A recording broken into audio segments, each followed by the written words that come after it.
Welcome. Like I said, my name is Callum. I am one of the new business account managers here at Synology. Today, we're going to be looking at CCTV for small retail. Now, I understand today that we're going to have quite a mixture of sort of resellers, some end users here as well.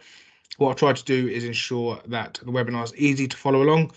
I've got some brilliant colleagues, like I've already mentioned in the chat, who will try and answer your questions throughout. But there will be a few links that we've already seen. So if you wish to get in contact after the webinar, you may do so. So let's get started. In today's webinar, we're going to be looking at understanding what challenges small to medium-sized business owners can face on a daily basis. We will look into a real-world scenario and look at how we can implement a secure and easy to manage system. We're going to show you with a few demos just how easy it is to set up, and then finally showing you all some comparisons from other popular brands to ourselves. So let's take a look at a few challenges a small business owner can face. The main ones being shoplifting, fraud, and vandalism. Now, I'm a bit of a stickler for a good stat, so let's just take a look at some key stats from last year.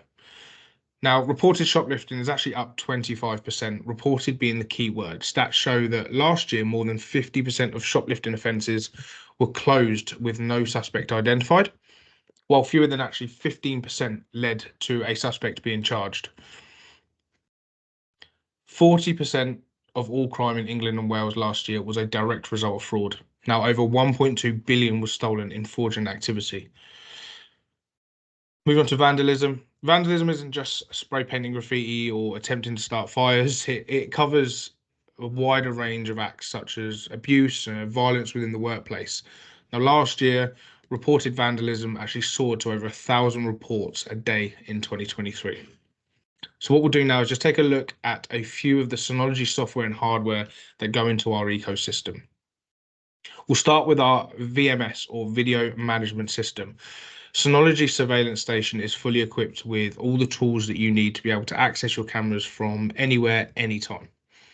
Smart Analytics, our AI software, is one of our key selling points, from facial and license plate recognition to intrusion detection and people counting tasks. We do have our own brand of Synology cameras.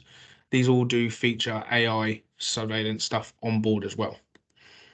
Our C2, this is our own cloud-based storage solution, again vital in providing a secure network to back up your data off-site. Then finally, our central management system or CMS. This is where you would have full multi-site control should you have more than one store or building to manage. Now, with all of these tools together, we can ensure a safe and secure ecosystem that ensures privacy for yourself and your business. So let's take a look at a real world scenario. When I started my role here at Synology, as anyone would, I started reaching out to friends, family, of anyone that I thought might be interested or would benefit from our Synology range. Now, a friend of mine did reach back. He was a franchise owner of a Best One store in Milton Keynes. Now, he had owned the store for about 4 years. He has 6 employees on rotating shifts, never normally more than 2 staff members in the store at once. The store was open from 7 till 11, and he had a lot of concerns in regards to blind spots that his current setup gave him. He also estimated that around £150 a month he was losing to stolen goods.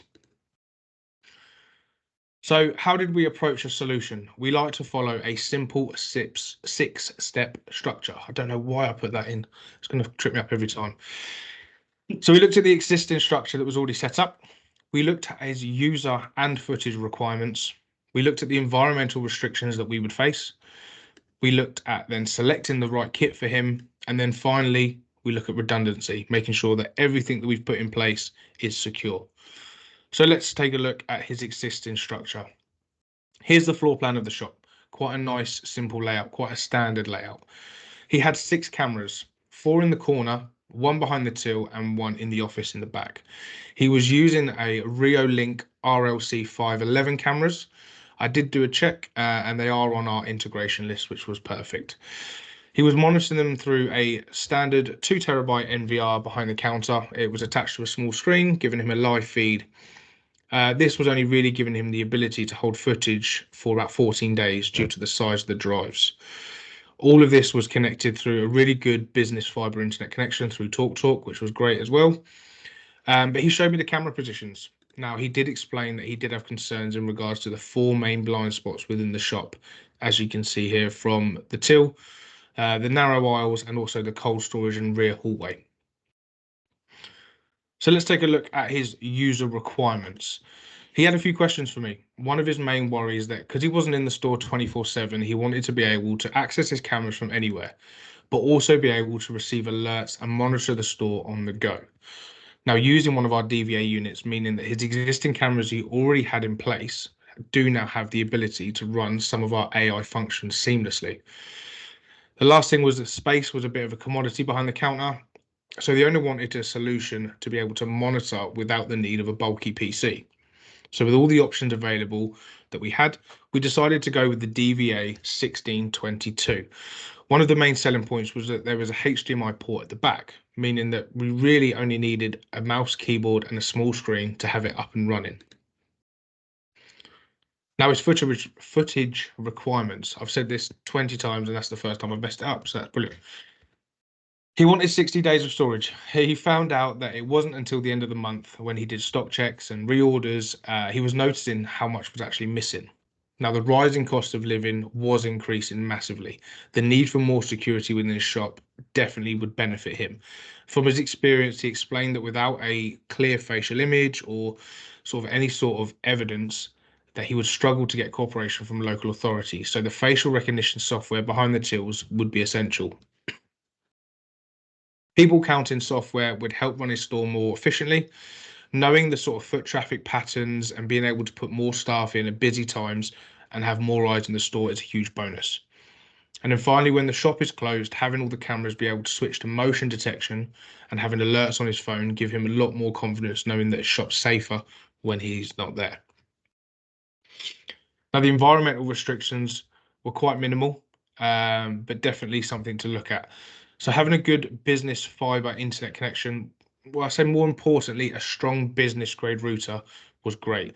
This would provide a solid network foundation for the 10 cameras, the DVA, and also the integrated EPOS system we were looking at implementing, ensuring that he can communicate with all the NVR, all the cameras, and also any offsite access requests that he would make. The only other restriction, as you can see, was space. Taking all the requirements into consideration, let's have a look at what kit we have selected for him. So as I mentioned, we was already drawn towards the DVA 1622 for two reasons. Firstly, the HDMI access port, giving us the need to run this fully without a PC setup. And secondly, the facial recognition software requires a DVA unit. The Synology cameras that we're putting in can run the people counting and motion detection effortlessly. However, the DVA would run the facial recognition software. The four cameras that we've chosen, the TC500, not only are these cameras aesthetically pleasing, but they also don't require any licenses, so they are fully capable of running most AI functions. So the new look. We added four cameras strategically placed throughout the store. The original camera behind the till at the bottom, what we did have to do is we had to move that into the center. That would now run facial recognition and the EPOS integration over both tills. The fourth Synology camera would replace that placement, and that would now run the people counting software over the door. We positioned the other camera to cover the blind spot between the aisles. Now, he didn't like having eyes, as we mentioned, in the cold storage room. Even though this was a staff only, he did feel it necessary to add a camera here. So the camera that we put in would cover that area, and then finally the camera in the rear hallway to cover the rear exit door. These would be switched to motion detection, obviously. Now, a few key bits of information I just wanted to bring in regards to positioning the camera to optimize their functionality. All this information can be found on our website. I'm sure one of my lovely colleagues will put this in the chat for us. But just some key information that we do really require to set up. So just keep in mind for that as well. Now, finally, let's take a look at the final step is redundancy. So with the right system in place, redundancy is really the final step to ensure that all the hard work you've put in is now backed up and secure. We considered adding a second NVR, a cheaper sort of DS423 Plus, to the owner's home. What we could do there was we could archive the footage, and also take over the camera hosting if the primary device fails, is damaged, or even stolen. But eventually, we concluded that in the event of a theft, the two most important cameras would be the entrance and the camera behind the till, and they would be enough to cover enough data to provide to the police. So with this in mind, we added a C2 surveillance subscription for both of those cameras. These can be as cheap as just over £10 per camera per year, for a 7-day retention and 720p. So just enough time really to pull the footage down once you're notified of a break-in. So let me just show you just how easy it is to set up a few tasks and make sure that you never miss a trick. So the setup here, as you can see here, is a very easy to follow guide. We select add. This would now search for the camera that we've already plugged in. We click that and click next. Here we're going to authenticate. This can be done by putting in the user admin, the admin username and password that you would have created when you set the DVA up. Please do remember that any sort of default passwords to make sure that you change as well. Once you've done that, we'll go ahead and authenticate that. And as we can see there, nice and easy. We hit next, a quick setup. Obviously, you can look into the other options. And there we go. Nice and easy. 45 seconds and it's done. What we'll do now is just quickly set up the schedule. So you would need to do this on individual cameras. However, again, it's a very quick process. We'd hit edit. We'd go down to the recording and select the schedule tab. And what we're going to do here is select the motion detection and set the hours between 12 and 6. As I said, the opening times was 7 till 11, so we're going to allow an hour before and after for any sort of overtime or staff coming in early. So all the cameras, once you've done this, would run just motion only. This will obviously save space on your DVA unit. Now, we actually just added a camera and set the motion detection schedule in just over a minute. So individually, take some time, but again, it is nice and easily to be done. So let's see it in motion. Here we've got a bit of a sketchy character. He's going to mosey over to the fridge, hood up, and as you can see, he's going to start stealing drinks. Now, this may be classed as petty theft, but they do add up. But luckily for us, our hooded hoodlum, shall we call him, isn't the brightest fruit in the basket. He can't keep his face away from our cameras. So as he turns here, we can now pause that and we have a pretty decent screenshot of his face. Now, not only can we pass this on to the police, but what we can do here is we can now add him to our database to ensure that every time this, should we say, thieving little tow rag comes into the shop, we can be alerted instantly. So what we're going to do here is set up profiles. So we're going to set the group up initially as known shoplifters, and we will create that group. And what we can do is I'll create users and implement them into that group. So we'll click select new profile. Account will be obviously known shoplifters, and his name we will select as, we'll call him Dodgy Geezer. I know that's what he likes to be called. And if you've looked at any of the other webinars or watched any of them, we'll select the description as Lanzarote. Should we say, if you know, you know.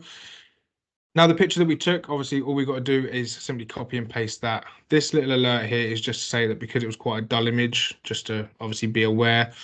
But the way that we can get around this is that when we actually set the task up for facial recognition, we can lower the percentage in regards to similarity.